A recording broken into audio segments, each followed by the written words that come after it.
Welcome. I'm Adam Miller, a consultant with the Art of Applying and a graduate of the University of Virginia's Darden School of Business. Today we've got a question from our Q&A vault about renegotiating scholarship money. So let's take a look at what the client asked our consulting team. Hey there, you're watching Ask the Art of Applying. In this series, admissions experts on our team answer real questions from our clients who are navigating the grad school application process. Watch this series to gain perspective and get real expert answers to your most pressing application questions. And if you're interested in learning more about the expert advice, editing, and guidance we provide for the grad school application process, watch the free training in the link below in the description. Be sure to like this video and subscribe to our YouTube channel for more application success stories, application tips, advice, and encouragement. Enjoy the video. They write in and say, "Hi, I'd like to renegotiate my scholarship with Chicago Harris and possibly others depending on my application outcomes, as I think I could probably argue for a bit more cash, given the fact that A, I work in the public sector, and B, I have student loans already from undergrad and would like to minimize my overall debt. My aim is to get at least at Harris $10,000 more per year so that my scholarship would go from $15K to $25K per year, totaling more than 50% of my tuition costs. And do you think this is realistic? Help me negotiate for at least $5,000 more." My other question is, at what point do I submit a scholarship reconsideration letter? Before accepting an offer or after accepting an offer of admission? Thank you. Love this question. And I love that the person who responded to this question actually went to the Chicago Harris School of Public Policy. She writes back, "My advice is to wait until you get your other admissions offers."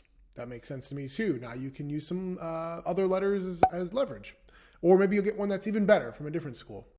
If you get a better scholarship offer at some of these other programs, you can use that to negotiate your scholarship at Harris.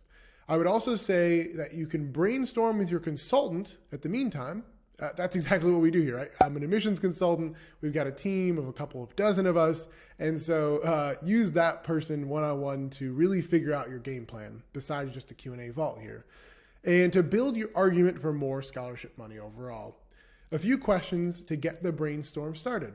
Number one, is your goal to go into public service after you get your degree, where the salaries are not as high, right? That may make a lot of sense. If you talked about wanting to go work at a nonprofit or an NGO or the government, then that makes more sense why you might need additional scholarship money. Second question to get you thinking is, do you now have additional experience that would make you a more prepared student, right? Maybe you've gotten a promotion, or maybe you changed organizations since you hit the submit button.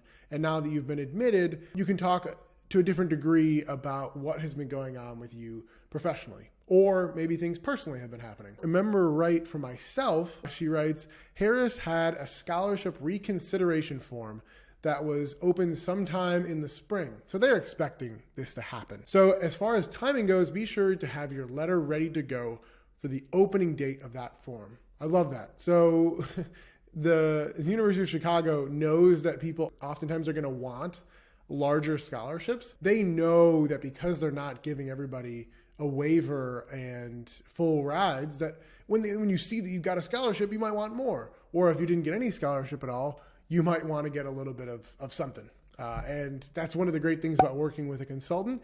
Even though we're not the cheapest thing in the world to get help with on the front end, on the back end, if we save you tens of thousands of dollars, then that ROI makes a ton of sense to get that kind of help from us. The client writes back to us, "Thanks so much. This is really helpful. I'm going to use my last coaching call with my coach, Karina, to discuss which points I should highlight in my letter, and we'll use the template available on our shared drive as a basis."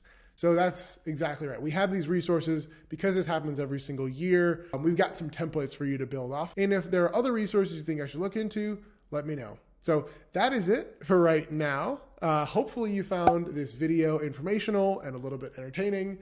If you want help getting into your graduate school, that is your dream school to get into, please reach out to us at theartofapplying.com, and we'll help you also negotiate that offer letter. Thanks.